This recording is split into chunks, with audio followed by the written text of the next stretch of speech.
ইরানকে একটা খাঁটি মুসলিম দেশ এবং ইরানি মডেলকে একটা আদর্শিক মডেল মানে খেলাফত রাশিদা টাইপের না হলেও এর কাছাকাছি টাইপের কোন একটা মডেল মনে করে।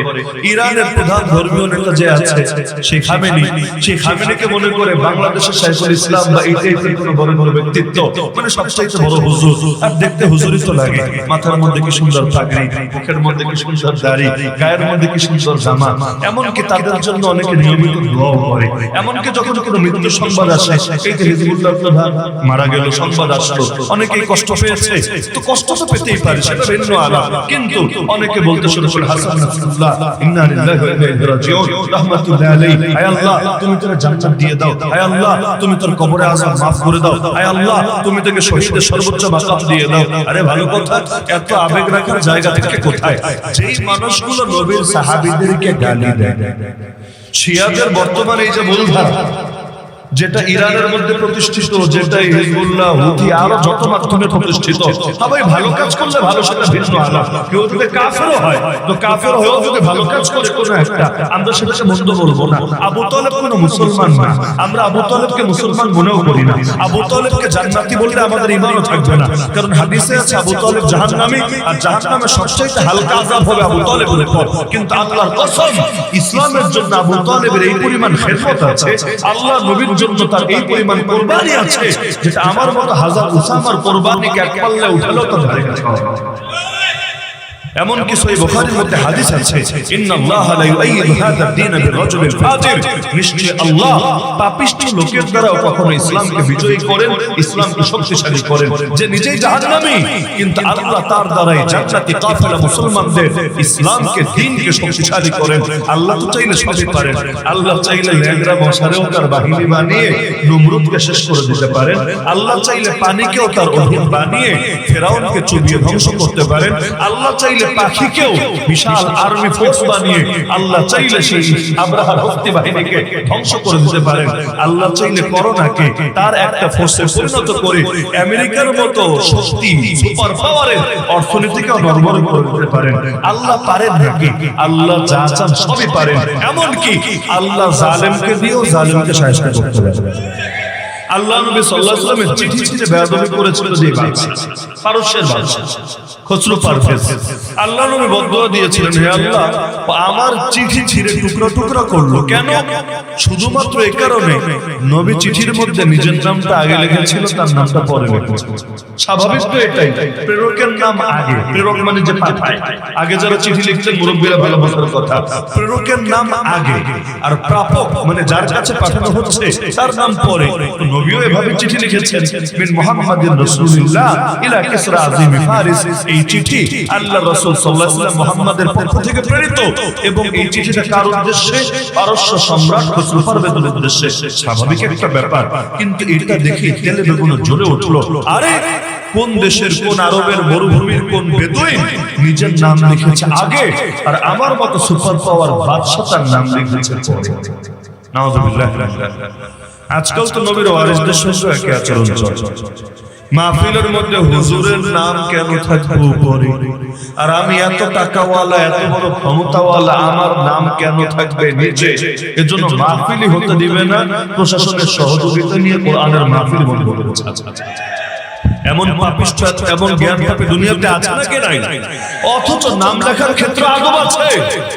শুধু নাম লেখা না, কথা বলা, কথা শোনা, হাদিয়া দেওয়া, প্রতিটা ক্ষেত্রে আদব আছে। আল্লাহ নবী সাল্লাল্লাহু আলাইহি ওয়াসাল্লামের কাছে দুজন আসলো, কথা বলতে চাইলো।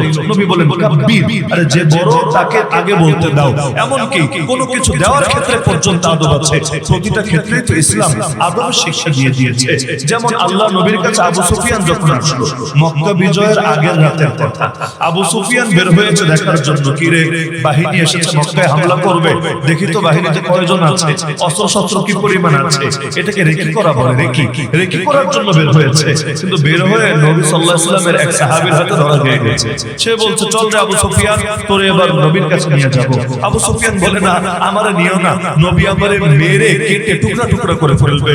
বলল, আরে না, গিয়েই দেখ না, আমার নবী রাহমাতুল লিল আলামিন, একবার গিয়ে দেখ, তোরে তো মারবে না, কাটবে না, আমি দায়িত্ব নিচ্ছি।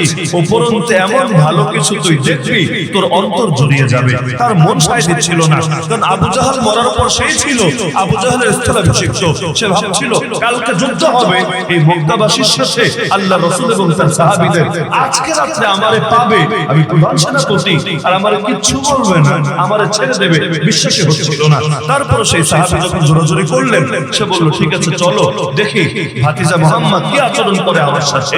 যখন আল্লাহ রাসূলের কাছাকাছি আসলো, নবীর এক খাদেম নবীকে বললেন, ইয়া রাসূলুল্লাহ, কুরাইশের সরদার আবু সুফিয়ান আসছে, সঙ্গে আপনার অমুক সাহাবী আসছে। খুব স্বাভাবিক একটা বাক্য, কুরাইশের সরদার আবু সুফিয়ান আসছে, সঙ্গে আপনার অমুক সাহাবী আসছে। আল্লাহর নবী তাকে সঙ্গে সঙ্গে ধমক দিয়ে বললেন, খবরদার আর কখনো কোন মুসলমানের নামের আগে কাফেরের নাম বলবা না। আবু সুফিয়ান যত বড় সরদার হোক, আল ইসলামু ইয়ালু ওয়ালা ইউলা আলাইহি, ইসলাম সর্বদা উপরে থাকবে, ইসলামের উপরে কোনো কিছুকে নেওয়া যাবে না। তা আমার সাহাবী যত সাধারণ হোক, আর মক্কার কুরাইশের সরদার আবু সুফিয়ান যত বরেণ্য হোক, কিন্তু এই মুসলমানের নাম বলবা আগে আর আবু সুফিয়ানের নাম বলবা পরে। তুমি বলবা যে আপনার অমর সাহাবী আসছেন, সঙ্গে কুরাইশের সরদার আবু সুফিয়ান আসছেন। সুবহানাল্লাহ, কি আদব শিখিয়ে গেলেন রাসূলুল্লাহ সাল্লাল্লাহু আলাইহি ওয়াসাল্লাম উম্মতকে, যার ভিতরে দ্বীন আছে, ঈমান আছে, কোরআন আছে, তাকে সর্বদা উপরে রাখতে হবে, নিচে নামানো যাবে না। আমি বাংলাদেশের কথা বলছি না, যেখানে কারো ভিতরে কোরআন আছে আর কারো ভিতরে দুনিয়া আছে, ওই কোরআন ওয়ালাকেই সব সময় দমিয়ে রাখা হবে আর দুনিয়া ওয়ালারই সব সময় উপরে তোলার চেষ্টা করা হবে। এমনকি কারো ভেতরে কেন কোরআন আছে এজন্য প্রতিটা ক্ষেত্রে বৈষম্যমূলক আচরণ করা হবে। দেখেন না, প্রতিটা ক্ষেত্রে এখন বৈষম্য আর বৈষম্য। আলেম হওয়া এমন একটা পাপ যে আলেম হয়েছেন, এখন আপনি রাজনীতি নিয়েও কোনো কথা বলতে পারবেন না, অর্থনীতি নিয়েও কোনো মতামত পেশ করতে পারবেন না, দেশের সভ্যতা সংস্কৃতি কি হবে এটা নিয়ে আপনার কোনো অভিমত চলবে না। এমনকি বিগত ফ্যাসিস্টরা আইন বানিয়ে দিয়েছিল যে কওমি মাদ্রাসার ছেলেরা রাজনীতি করতে পারবে না। এগুলো মাঝে মধ্যে ওই পুলিশ থানা থেকে কাগজ আসতো যে মাদ্রাসায় জঙ্গি কেউ আছে কিনা, অথবা রাজনীতির সাথে সম্পৃক্ত কেউ আছে কিনা, দুটোকে একসঙ্গে মিলিয়ে যে রাজনীতি আর জঙ্গি সব একসাথে মিলিয়ে, তো এখন রাজনীতি করবে কি করবে না সেটা ভিন্ন আলাপ, কিন্তু এই বৈষম্যমূলক নীতি কিভাবে চলতে পারে যে স্কুলে পড়লে রাজনীতি করতে পারবে, সরকারি মাদ্রাসায় পড়লে রাজনীতি করতে পারবে, কওমি মাদ্রাসায় পড়ে এমন কবিরা গুনাহ করে ফেলেছে ও রাজনীতি করতেও পারবে না, রাজনীতির রচরণ করতে পারবে না, না হলে তার জঙ্গি বলে চালিয়ে দেওয়া হবে। এগুলো হয় নাকি হয় না? এমনকি যে শিক্ষা কমিশন গঠন করে 2 দিন পর পর দেখবেন শিক্ষা কমিশনের মধ্যে এবারও যেটা হলো, নাস্তিক বিদ্যমান, শিক্ষা কমিশনের মধ্যে সমকামী আর সমকামী তার দ্বারা বিদ্যমান। তো শিক্ষা কমিশনের মধ্যে টর্চলাইট দিয়েও আলেম আপনি খুঁজে পাবেন না। এমনকি কখনো যদি আলেম একটা নিয়ে ঢুকায়ও তার দায়িত্ব খালি দিবে হলো ইসলাম শিক্ষা বই দেখা, ইসলাম শিক্ষা বইটা সে লিখবে, এর মধ্যে কোনো ভুল ত্রুটি আছে কিনা এটা যাচাই বাছাই করবে। অথচ আমাদের বাচ্চা কাচ্চার ঈমান বরবাদ করছে ইসলাম শিক্ষা বই দিয়ে না, কখনো বিজ্ঞানের বই দিয়ে, কখনো সমাজের বই দিয়ে, কখনো ইতিহাসের বই দিয়ে, কখনো অন্যান্য সাবজেক্টের বই দিয়ে। তো কোন বইয়ের মধ্যে কুফর আছে, শিরক আছে, আর কোন বইয়ের মধ্যে নাই, এটা তো আলেমে বুঝবে, মূর্খ তো আর বুঝবে না। তো দরকার ছিল আলেমদেরকে দিয়ে সবগুলো বই আবার রিভিউ করিয়ে দিবে, পর্যালোচনা করিয়ে নেবে, সংশোধনা করিয়ে নেবে, যাতে করে এই জাতির বাচ্চাগুলো নিজেদের অজান্তেই নাস্তিক না হয়, বেঈমান না হয়, কাফের না হয়, মুরতাদ না হয়। কিন্তু কত সরকার আসে আর যায়, এই কমন কথাটা কাউকে বোঝানো যায় না। এমনকি এখন যারা মাথার উপর চেপে বসে আছে, সবাই তো ভেবেছিল ইসলাম মনে হয় মোটামুটি কায়েম হয়ে গেলে বা হয়ে না গেলেও মোটামুটি কাছাকাছি আছে, কিন্তু দেখা যাচ্ছে এদেরকে পর্যন্ত বোঝানো যাচ্ছে না আলেমদেরকে বাদ দিয়ে এই দেশে ইসলাম রক্ষা করা সম্ভব নয়। এই দেশে কেন, পৃথিবীর কোন জায়গায় তো সম্ভব না। কারণ আলেম মানে নবীর ওয়ারিস, নবীকে ডিঙ্গিয়ে যেমন ইসলামের কোনো কথা চলে না, আলেম ওলামাকে ডিঙ্গিয়েও ইসলামের কোনো কথা চলতে পারে না। যদি চলতো আল্লাহ কেন ফরজ আদেশ করে দিলেন আতিউল্লাহ ওয়া আতিউর রাসূল উলিল আমরি মিনকুম, আল্লাহর আনুগত্য করতে হবে, রাসূলের আনুগত্য করতে হবে, আর তোমাদের মধ্যে উলুল আমর যারা তাদের আনুগত্য করতে হবে। তাফসীরের কিতাব খুললে দেখবেন উলুল আমর মানে 2 শ্রেণী, এক হলো খলিফা যারা মুসলমানদের আমিরুল মুমিনিন, আর 2 নম্বর হলো উলামা। এই উলামায়ে কেরামের আনুগত্য করার আদেশ দিয়েছেন কে? আদেশ দিয়েছেন কে? আল্লাহ। সুতরাং উলামায়ে কেরামরে মাইনাস করে আল্লাহর বিধান কেমনে মানবা, রাসূলের পথ কেমনে চলবা? তো বলছিলাম যে আল্লাহর রাসূল পর্যন্ত পৌঁছতে চাইলে যেই পথ ধরে পৌঁছতে হবে সেই পথের নাম সাহাবী। সেই পথের নাম কি? তাহলে ইসলাম যদি আপনি বুঝতে চান, ইসলাম যদি মানতে চান, এই তিনটা জিনিস আঁকড়ে ধরতে হবে। এক নম্বরে আল্লাহকে আঁকড়ে ধরতে হবে তথা কোরআন মাজিদকে আঁকড়ে ধরতে হবে। দুই নম্বর রাসূলকে আঁকড়ে ধরতে হবে তথা হাদিসের ভান্ডার, সুন্দর ভান্ডারকে আঁকড়ে ধরতে হবে। তিন নম্বর সাহাবায়ে কেরামকে আঁকড়ে ধরতে হবে, তাদের ইজমা, তাদের সর্বসম্মত পথ এবং মতকেও ইসলামের মধ্যে দলিল মনে করতে হবে। কোরআন যেমন দলিল, হাদিস যেমন দলিল, সাহাবায়ে কেরামের সম্মিলিত মতামত এক রকম দলিল। কোন সন্দেহ আছে? কোন সন্দেহ আছে? বর্তমানে শিক্ষা কমিশনে যাদেরকে ঢুকিয়েছে এর মধ্যে একজন আছে, মনে করেন আবু সাইদ এই নামের একটা লোক, যে হলো কোরআন তো মানে তবে হাদিস মানে না।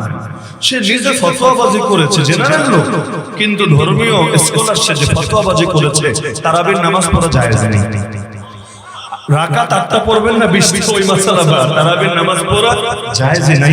মুসলমানদের মধ্যে যেভাবে তারাবি হয় এটা সঠিকই না। কেন?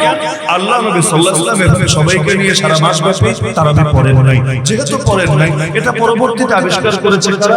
আবিষ্কার করেছে সাহাবীরা। তো যেই কাজ সাহাবীদের, যেই কাজ নবীর সঙ্গে মিলবে না, কোরআনের সঙ্গে মিলবে না, সেটা মানাই যাবে না। তার দলিল কোরআনে আল্লাহ তারাবির কথা বলে নাই, নবীও নিজে সারা মাস ধরে নিয়মিত সবাইকে নিয়ে তারাবি পড়ে নাই।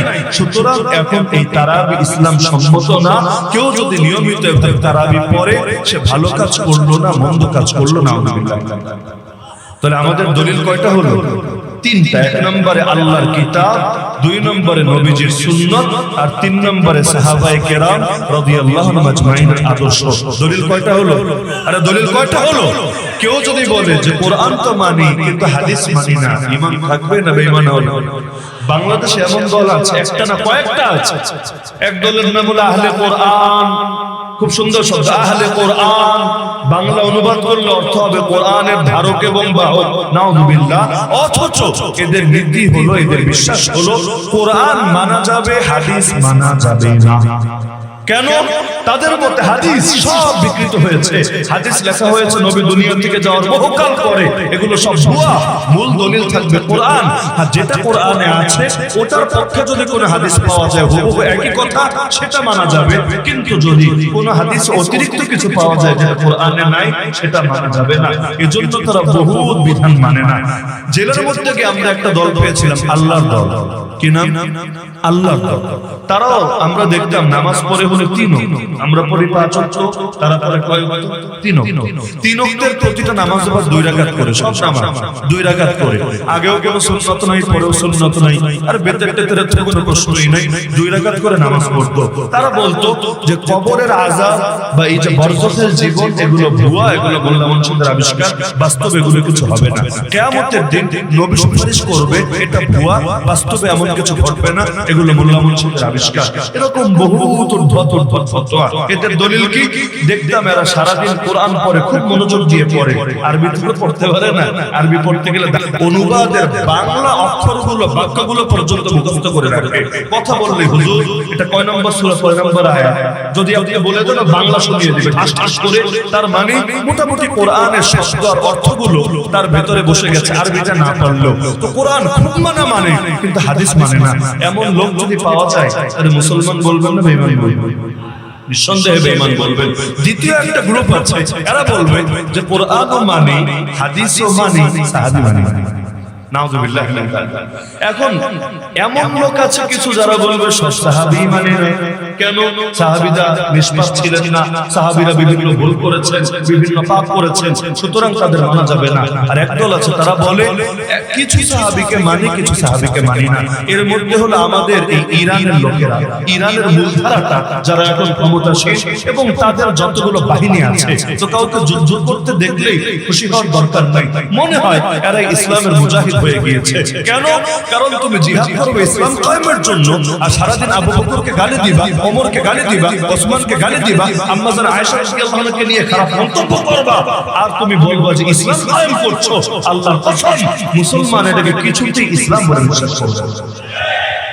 যে ইসলামে আবু বকরের মর্যাদা নাই, যে ইসলামে ওমর ওসমানের মর্যাদা নাই, যে ইসলামে আল্লাহর নবীর সবচেয়ে প্রিয় যিনি আম্মা জান আয়েশা রাদিয়াল্লাহু আনহার মর্যাদা নাই, ওটাকে কি ইসলাম বলে না ভিন্ন কিছু বলে? এটারে যদি ইসলাম বলে, কাদিয়ানীদেরও ইসলাম বলা লাগবে। কারণ কাদিয়ানীরাও তো নামাজ পড়ে, কাদিয়ানীরাও তো রোজা রাখে, কাদিয়ানীরাও তো হজ করে, কাদিয়ানীরাও তো যাকাত দেয়, কাদিয়ানীরাও তো মসজিদ মাদ্রাসা বানায়। কিন্তু আপনারা নবীগঞ্জবাসী কাদিয়ানীদের মুসলমান মনে করেন না কাফের মনে করেন? মাথায় রাখতে হবে, ফিতনার জামানায় যেহেতু দুনিয়াতে এসেছেন, ফিতনা চিন্তা হবেই হবে। যতই ঐক্য ঐক্য ঐক্য ঐক্য ঐক্য করে মুখে ফেরা তুলে ফেলেন, কিন্তু মাথায় রাখতে হবে নবী ভবিষ্যৎবাণী করেছেন তার উম্মত 73 দলে ভাগ হবে, তার উম্মত 73 দলে ভাগ হবে। আর কবে হবে? নবীর শব্দ ওয়াসাতাফতারিকু উম্মতি, শীঘ্রই হবে, আমি দুনিয়া থেকে যাওয়ার কিছুদিনের মধ্যেই হবে। তো নবী যদি বলেন উম্মত হবে 73 দল, আরে আপনি কে রে ভাই? আপনি ভাবছেন গোটা উম্মত হবে এক দল? সম্ভব না। বনি ইসরাইল ছিল 72 দল, এই উম্মত হবে 73 দল, যাদের সব কয়টা যাবে জাহান্নামে, মাত্র একটা দল যাবে জান্নাতে। অনেকে ভাবে আরে মুসলমান সব এক হয়ে গেলে ইসলামের বিজয় আসবে। তো ঠিক আছে, কত সত্য, মুসলমান এক হলে ইসলামের বিজয় আসবে। ওই মুসলমানটা কে? মুসলমানটা কাদিয়ানী, ওই মুসলমানটা রাফেজি, এদের সাথে এক হলে ইসলামের বিজয় আসবে। এই গোলাম মার্কা মূলনীতি তোমাকে কে শিখিয়েছে? মুনাফিকের সঙ্গে যদি ঐক্য করে বিজয় আসে না পরাজয় আসে? কি ধারণা আপনাদের? মুনাফিকের সাথে যদি ঐক্য করে বিজয় আসে না পরাজয় আসে?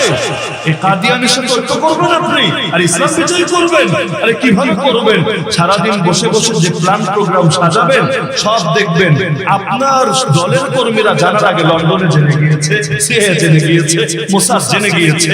অদ্ভুত ব্যাপার, দেখবেন বাস্তবায়ন করা তো দূরের কথা, বাস্তবায়নের কল্পনা করার আগেই সব কিছু ষড়যন্ত্র করে নস্যাৎ করে দিয়েছে।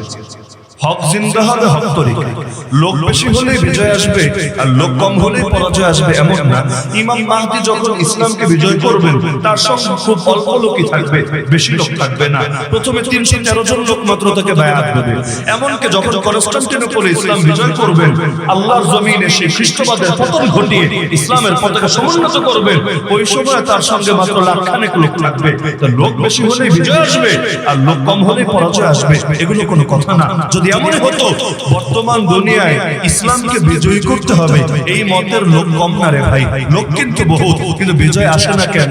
বাংলাদেশে আপনি যান, প্রতিটা গ্রামে গ্রামে যান, প্রতিটা শহরে শহরে যান, গিয়ে জিজ্ঞাসা করেন ভাই তোমরা ইসলামী শাসন চাও কিনা, কোরআনের শাসন চাও কিনা, নাকি ব্রিটিশ আইনের শাসন চাও, মার্কিনী আইনের শাসন চাও, 1972-এ তোমাদের কাঁধের উপর চাপিয়ে দেওয়া সেই কুফরি সংবিধানের শাসন চাও? জিজ্ঞাসা করেন, এই দেশের খেটে খাওয়া আপামর জনসাধারণ বলবে আমরা কোরআনের শাসন চাই, ইসলামের শাসন চাই, আমরা মানুষ হয়ে মানুষের গোলাম হতে চাই না, আমরা মানুষ আল্লাহর গোলাম হতে চাই। ব্রিটিশ আইনে মুক্তি না, 1972-এর কুফরি সংবিধানে মুক্তি না, মানব তন্ত্রমন্ত্রে মুক্তি না, আল্লাহ তাআলা যে মুক্তির পথ দিয়েছেন একমাত্র সেই দ্বীন আর ইসলামের মুক্তি, এর বাইরে দ্বিতীয় কোনো কিছুতে মুক্তি না।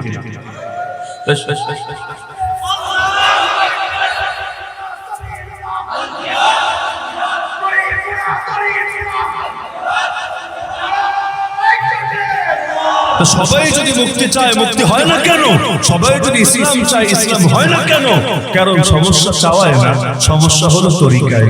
সমস্যা চাওয়ায় না, সমস্যা হলো তরিকায়। বেদাতীরা যা করে নবীর মহব্বতেই তো করে।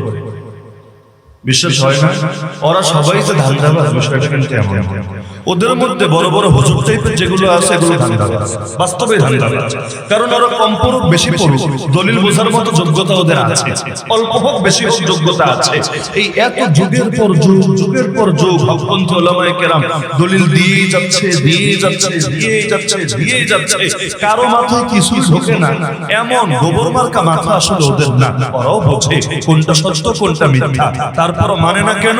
ধান্দাবাজির জন্য। কেন? কারণ ওরা জানে এটা যদি মানে বিজনেস থাকবে না, ধান্দাবাজি আর চলবে না। তো বোঝে, বোঝার পর 2 নম্বরই করে। কিন্তু ওদের সাধারণ মানুষগুলোর অপরাধ কি, ওদের পাপ কি? ওরা কিন্তু আবেগ নিয়েই কাজটা করে, আল্লাহ এবং তার নবীর মহব্বত নিয়ে কাজটা করে। তো মহব্বত তো ভালো, কিন্তু আপনি বলেন আমাকে এই বেদাত করে কি জান্নাত মেলে না জাহান্নাম?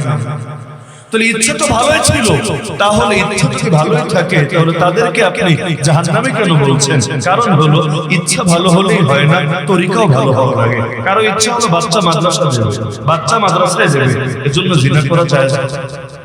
কারো ইচ্ছা হলো কাপড় পবিত্র করবে, এজন্য ড্রেন থেকে পচা পানি নোংরা পানি নিয়ে কাপড় পরিষ্কার করা জায়েজ হবে।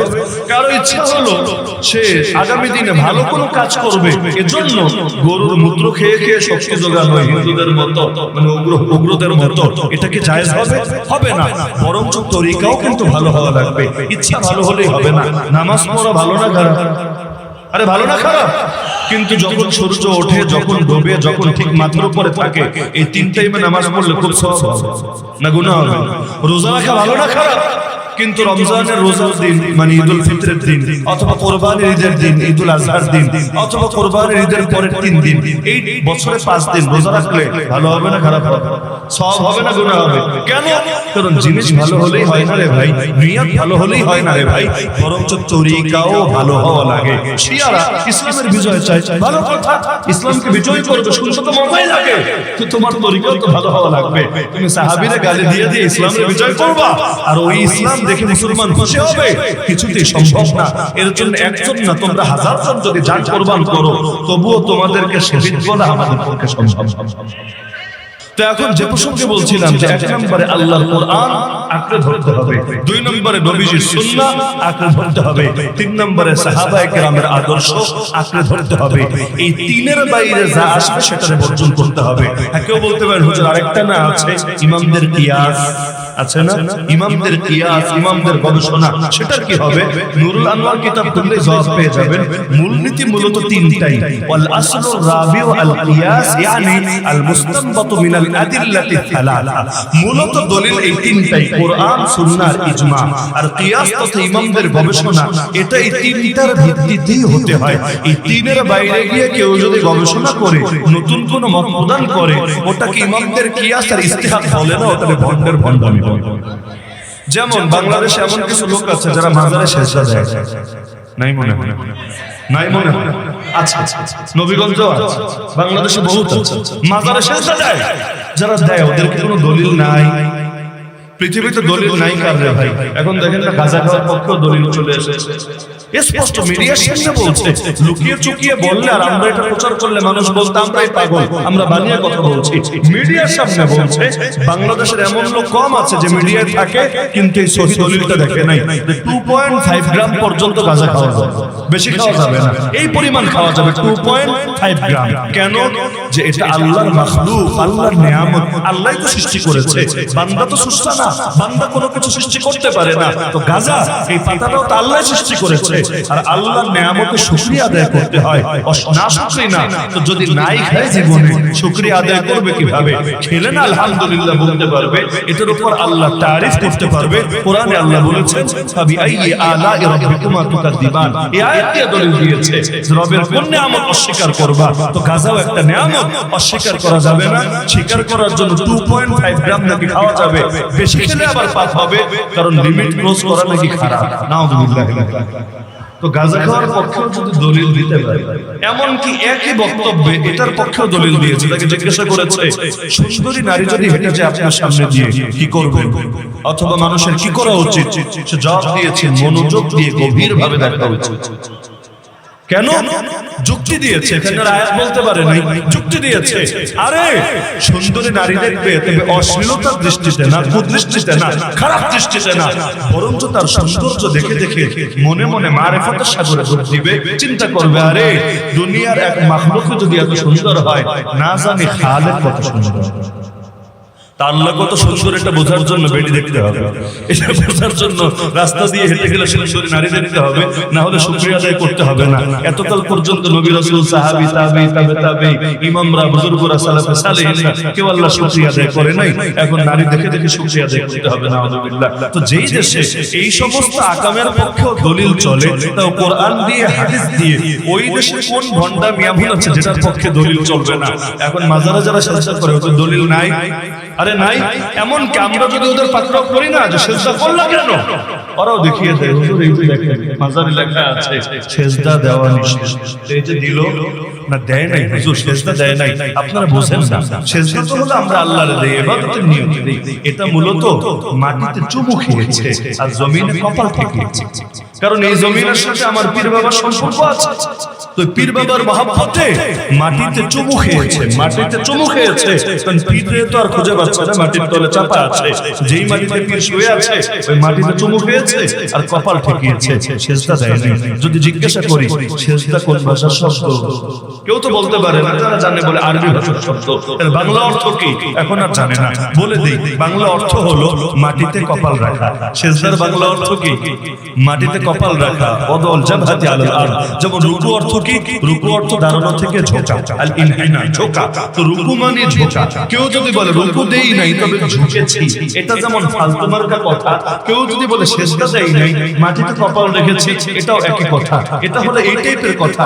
রাইস খাই নাই, ভাত খেয়েছি, বা ভাত খাই নাই, রাইস খেয়েছি, মাছ খাই নাই, ফিশ খেয়েছি, অথবা গোশত খাই নাই, এটা ইংলিশটা বলে দেবে, লাউ খাই নাই, কদু খেয়েছি। নাউযুবিল্লাহ মিনাল যালিক। কি হাস্যকর যুক্তি রে ভাই। তো এখন দেখা যাচ্ছে সেজদা দিবে তো বলবে সেজদা দেই নাই, মাটিতে কপাল ঠেকিয়েছি, মাটিতে চুমু খেয়েছি। তো যেই লাউ সেই করবে। তো এই দেশে দলিল চলে নাকি চলে না? তো এখন মূল দলিল আমাদের তিনটাই মনে রাখতে হবে। এক নম্বর দলিলের নাম কোরআন। এক নম্বর দলিলের নাম কি? এক নম্বর দলিলের নাম কি? তো যদি কেউ আপনার সামনে এমন কোন আদর্শ উপস্থাপন করে যেটা কোরআনের সাথে সাংঘর্ষিক, এটা মানা যাবে। এই যে যারা বলে কোরআন মানে হাদিস মানে না, আল্লাহর কসম ওরা কোরআন মানে না। কারণ কোনদিন হাদিস বাদ দিয়ে কোরআন মানা সম্ভব না। আল্লাহ নিজে বলেছে যে নবীকে কোরআন দিয়েছি কেন? লিতুবাইয়িনা লিন-নাসি মা নুযিলা ইলাইহিম। এই নবী মানুষের সামনে কোরআন খুলে খুলে ব্যাখ্যা করে দেবে। আর নবীকে পাঠিয়েছেন কেন? আল্লাহ বলেছেন ওমা আরসালনা মির রাসূল ইল্লা লিইউতা বিইذنিল্লাহ। নবীকে পাঠিয়েছি তার আনুগত্য করা হবে। তাহলে নবীরে পাঠালেন কোরআনের ব্যাখ্যা দেওয়ার জন্য, আর নবীরে পাঠালেন যাতে মানুষ তার আনুগত্য করে এর জন্য। তো এখন কেউ যদি বলে নবীর আনুগত্য হবে না, আনুগত্য হবে খালি কোরআনের, নবীর ব্যাখ্যা চলবে না, আরে শুধুমাত্র কোরআনের শাস্ত্র আর তরজমা নিয়ে থাকতে হবে, সে কি কোরআন মেনেছে না কোরআন অস্বীকার করেছে? তাহলে হাদিস বাদ দিয়ে তো কোরআন মানা সম্ভবই না। তাহলে এক নম্বর উৎস হলো কোরআন, মানতে হবে। দুই নম্বর উৎস হলো হাদিস, মানতে হবে। তিন নম্বর উৎস হলো সাহাবী, এটাও মানতে হবে। সাহাবী বাদ দিলে ইসলামের অনেক বিধানই থাকবে না। ইসলাম রাখেন, কোরআনে থাকবে না। এই কোরআন তো নবীর জামানায় সংকলিত এক জায়গায় ছিল না, জানেন না এটা? নবীর জামানায় এক কিতাব আকারে কোরআন লেখা ছিল না। যারা হাফেজ তাদের সিরার মধ্যে পড়তে ছিল, আর লিখিত আকারে আপনার কাছে 10 আয়াত, ওর কাছে 20 আয়াত, ওর কাছে একটা সূরা, ওর কাছে 2টা সূরা, এভাবে ছড়ানো ছিটানো ছিল। পুরো বিক্ষিপ্ত কোরআনকে এক জায়গায় এনে যারা জমা করেছেন তাদের নাম সাহাবী। তাদের নাম কি? সাহাবী। কেউ যদি বলে নবী মানি, কোরআন মানি, সাহাবী মানি না, তো কোন কোরআন মানবা তুমি? আসল কোরআন তুমি খুঁজে পাবা কোথায়? সাহাবী বাদ দিয়ে তো কোনো কোরআনের সন্ধান পাবা না। কোন হাদিস মানবা? একটা হাদিস তো ডাইরেক্ট তোমার কানে আসে নাই, সাহাবীদের মাধ্যম হয়ে এসেছে। যদি সাহাবীরা মাইনাস করো, হাদিস থাকবে কিভাবে? এই যে শিয়ারা আবু বকরকে গালি দেয়, ওমরকে গালি দেয়, ওসমানকে গালি দেয়, আয়েশাকে গালি দেয়, আবু হুরায়রাকে গালি দেয় রাদিয়াল্লাহু আজমাইন। তো গালি যখন দিলা, হাদিসের পাবা কই? কারণ তুমি যারা গালি দিলা তার মানে সে ভালো না, সে খারাপ লোক। তো খারাপ লোক যখন একটা কথা বলে সেটা দলিল হয় কিভাবে? ওই কথাও তো খারাপ হতে পারে। তো যদি সাহাবীরা গালি দেয়, হাদিস বলতেও তো কিছু থাকে না, কোরআন বলতেও তো কিছু থাকে না, গোটা ইসলামটাই যায় বরবাদ। এই তিনটা জিনিস রক্ষা করতে পারবেন না ইনশাআল্লাহ। এক নম্বরে কোরআন পারবেন না রক্ষা করতে। কিভাবে রক্ষা করবেন হুজুর? মাদ্রাসা তো আছে, এটা মোল্লা মুন্সিরা রক্ষা করবে, আমার কি কাজ আছে? না, প্রত্যেকটা মানুষকে কোরআন রক্ষা করতে হবে। না হলে নবী বলেছেন কোরআন কিয়ামতের দিন হয়তো পক্ষে সাক্ষ্য দেবে, তাহলে বিপক্ষ সাক্ষ্য দেবে, মাঝামাঝি নাই। আল কোরআন হুজ্জাতুন লাকা ওয়া আলাইকা। কোরআন হয়তো পক্ষে না হলে বিপক্ষে। কার পক্ষে? যে কোরআনের উপর ঈমান আনবে, কোরআনের উপর আমল করবে, কোরআন পড়বে, কোরআন বুঝবে, কোরআনের রঙে গোটা সমাজকে রঙিন করবে। এখানে কয়জন আছে যারা কোরআন ঠিকভাবে পড়তে পারে? যদি না পারেন আল্লাহর ওয়াস্তে পড়া শেখেন। পড়া শিখে শেষ না, এরপর কোরআনের হালালকে হালাল, হারামকে হারাম মানতে হবে। কোরআনের প্রতিটা আয়াতের উপর ঈমান রাখতে হবে। এই বাংলাদেশের অনেক মানুষ এমন আছে, 1 লাখ 2 লাখ না, এদের সংখ্যা কয়েক কোটি হবে, যারা নিজেকে মুসলমান দাবি করে কিন্তু কোরআনের বহু বিধান মানে না। বলবে আমি মুসলমান, তবে জিহাদ মানে না, জিহাদ মানে জঙ্গিবাদ, জিহাদ মানে উগ্রবাদ। এটা আবার কোন কোরআন মানা যে কোরআনে নামাজ নিয়ে আয়াত আছে 82টা, জিহাদ নিয়ে আয়াত আছে 484টা। কেউ যদি বলে কোরআন মানে তো জিহাদ মানে না, সে কোরআন মানলোটা কিভাবে? 484 আয়াতটা এক বাক্যে অস্বীকার হয়ে গেল। আর যদি কোরআন বাস্তবেই মানতো তাহলে সে বলতো কোরআনের জিহাদ অবশ্যই ফরজ ইবাদত, আর জঙ্গিবাদ মানে হলো যেটা কোরআনের বিরুদ্ধে যায় এমন কোন সন্ত্রাসী কাজ। কোরআনের বিরুদ্ধে যায় এমন সন্ত্রাসী কাজ কি? যেমন ইসরায়েলিরা যেটা করছে, নিঃসন্দেহে এটা কোরআন বিরোধী কাজ। কারণ তারা যেটা করছে একদিকে ধর্মের নামে করছে, আর একদিকে নিজেদের ইহুদি আদর্শ জিন্দা করার জন্য করছে। তাহলে ইসরায়েলিরা যা করছে এটাকে জঙ্গিবাদ না? জঙ্গিবাদ মানে ধর্মের নামে সন্ত্রাস। তাহলে ইসরায়েলের লোকেরা ধর্মের নামে মানুষ মারলে এটা জঙ্গিবাদ না? এই যে হিন্দুরা ভারতের মধ্যে ধর্মের নামে মানুষ মারে, এটাকে জঙ্গিবাদ না? এই নরেন্দ্র মোদীর চাইতে বড় জঙ্গি কে আছে রে ভাই? অমিত শাহর চাইতে বড় জঙ্গি কে আছে? এই বিজেপির চাইতে বড় জঙ্গি সংগঠন কে আছে? কিন্তু আমরা চুপ থাকার কারণে জঙ্গি শব্দ চাপিয়ে দিয়েছে আমাদের উপরে। এখন ওরা যত মানুষ মারুক ওরা জঙ্গি না, আর আমরা খালি কোরআনের কথা বললেই আমাদেরকে জঙ্গি গালি দিতে মনে করে। ওদের গালি ওদের দিকে ফিরিয়ে দিবেন। তো যে প্রসঙ্গে বলছিলাম যে ইসলামের 3টা সূত্র আঁকড়ে রাখবেন, যার দিয়ে হলো